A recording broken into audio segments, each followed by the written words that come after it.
Macron, lui, veut interdire tous les réseaux sociaux. Le cerveau de nos enfants et de nos adolescents n'est pas à vendre. Des vidéos de chats broyés dans un mixeur. Personne ne devrait être exposé à de tels contenus, encore moins des enfants et des adolescents. Et donc ce qui m'importe, c'est qu'on ait un texte efficace, qui puisse rentrer dans la vie des familles de nos adolescents. J'ai bien peur que ce que l'on est en train de faire, c'est donner du pouvoir. Un pouvoir beaucoup trop grand à un État qui demain pourra utiliser ces armes, jugées aujourd'hui extrêmement pertinentes et pour notre bien, pour être utilisées contre nous demain. Le gouvernement français connaît maintenant les conditions dictées par l'ennemi. Les racines françaises ne sont pas chrétiennes. Il n'y a d'ailleurs pas une culture française. Les riches sont riches parce qu'ils volent. Vous devez payer un minimum. Ça n'a rien à péter de leur comptabilité. Que le territoire serait totalement occupé.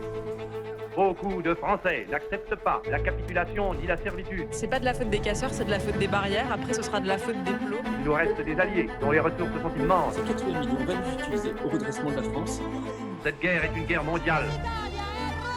L'honneur, le bon sens, l'intérêt supérieur de la patrie commandent à tous les Français libres de continuer le combat. J'invite tous les Français qui veulent rester libres à m'écouter et à me suivre. Vive la France, libre dans l'honneur et dans l'indépendance. Ok, évidemment, je vous entends, les réseaux sociaux sont néfastes et pour bien des raisons. Plonger de manière aussi constante à autant de stimulation avec ce scroll infini peut évidemment altérer la façon dont le cerveau va pouvoir se développer. C'est avéré, c'est prouvé, je ne remets pas ça en question. Je ne remets pas non plus en question les conséquences dramatiques que peut avoir le cyberharcèlement. Ces éléments-là, je ne les nie pas, et ils sont bien réels et ils sont bien présents. Dans une ère où les contrôles parentaux n'ont jamais été aussi performants. Pourquoi est-ce qu'en permanence on nous dit que les parents sont débordés, ne savent pas comment s'y prendre? Même si c'est le cas. Est-ce que c'est une raison pour autoriser l'État à influer sur l'éducation que vous voulez avoir pour vos enfants?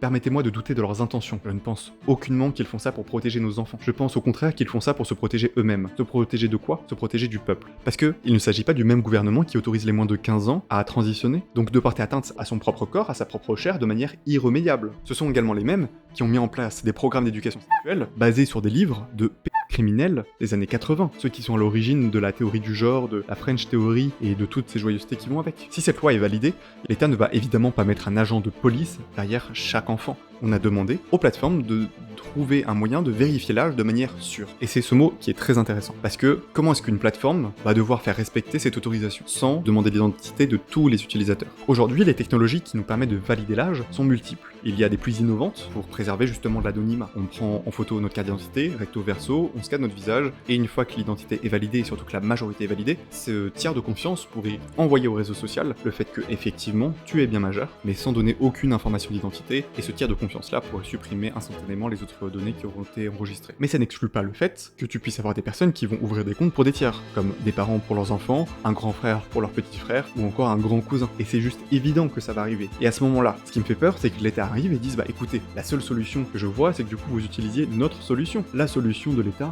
France numérique ou France identité ou je ne sais quelle autre bêtise ils vont pouvoir nous inventer. Puisque ça passera par les tuyaux de l'État, au moment où il y aura des propos qui seront gênants pour l'État, qu'est-ce qui les empêchera de pouvoir venir toquer à ta porte pour te demander des comptes? En mettant le pied dans cette autorisation qui part d'un bon sentiment de vouloir protéger les enfants, on ne se retrouve pas finalement à donner à un État les armes de notre prochaine persécution. Et c'est toutes les questions que se posaient les philosophes libéraux comme Hayek dans La route de la servitude. Comment est-ce qu'on peut croire réellement que les moyens que l'on donne à l'État de coercition ne vont pas se retourner contre nous? On est d'accord dans le contrat social pour dire ok, on vit ensemble, on délaisse notre droit à la violence, de se faire justice nous-mêmes, et on la confie à un État. L'État qui est du coup le seul à être en juste position pour utiliser la violence pour protéger et faire respecter le droit. Qu'est-ce qui va permettre ensuite de nous, citoyens, nous protéger contre l'institution de l'État, contre ce pouvoir qu'on aura créé? Et c'est comme ça que naissent et que sont nés tous les régimes totalitaires de ces dernières années. Derrière certains principes comme la liberté d'expression, la liberté de propriété, la liberté de se défendre, ces principes-là fondamentaux qui ont fait notre civilisation sont des principes qui sont très facilement franchissables sous prétexte de oui mais là c'est juste une petite exception. De par là un sentiment évidemment moral supérieur en disant oui mais non, nous on veut interdire le racisme, on veut interdire la maltraitance pour les jeunes et pour les enfants. Et ben on donne du coup encore et encore et encore plus de pouvoir à un État qui va tôt ou tard se retourner contre nous. Parce que si le pouvoir corrompt, le pouvoir absolu corrompt absolument. Pour conclure, je dirais ceci. Si vous voulez protéger vos enfants, installez un contrôle parental sur votre téléphone. Il y en a de natifs sur la plupart des téléphones récents qui sont extrêmement performants. Apprenez à discuter avec vos enfants sur qu'est-ce qu'ils regardent, comprenez qu'est-ce qui les intéresse ou non. Permettez-les de s'adapter au monde tel qu'il est plutôt que de vouloir les enfermer complètement du monde réel et de la cruauté qu'il peut avoir.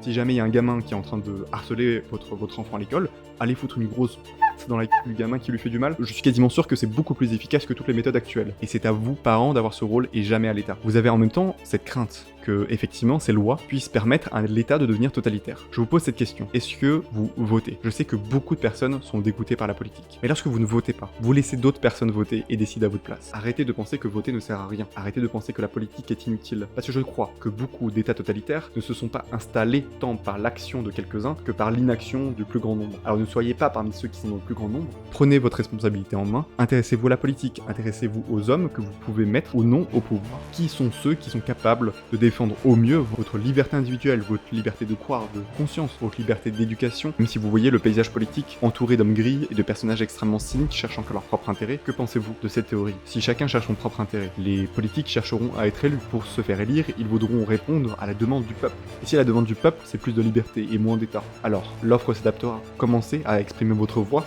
Montrez ce que vous désirez, montrez ce que vous ne voulez plus, c'est-à-dire un état omniprésent, obèse dans le moindre précaré de votre vie. Réclamez votre liberté à grands cris, sinon vous la perdrez, et peut-être à tout jamais.